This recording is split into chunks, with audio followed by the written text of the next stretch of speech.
Welcome to Chillin' 101. We hope this video helps. In this video, I will show you how to make potato enchiladas. First, gather all your ingredients, ensuring you have about 2 pounds of potatoes and 12 corn tortillas ready. Next, preheat your oven to 375 degrees Fahrenheit. While the oven heats, prepare your red enchilada sauce. You can easily make it from scratch or use your favorite store-bought variety for convenience. This initial setup ensures a smooth cooking process. Now, let's prepare the delicious potato filling. Boil your potatoes until they are tender, then mash them thoroughly until smooth. Season them generously with salt, pepper, and any other spices you enjoy.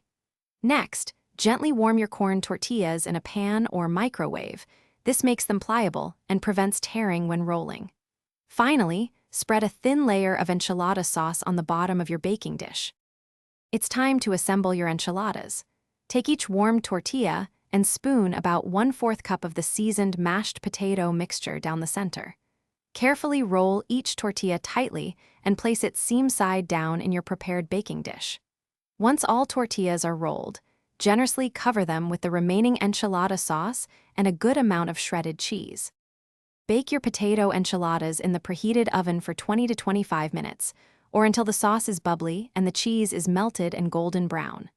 Once baked, let them rest for a few minutes before serving.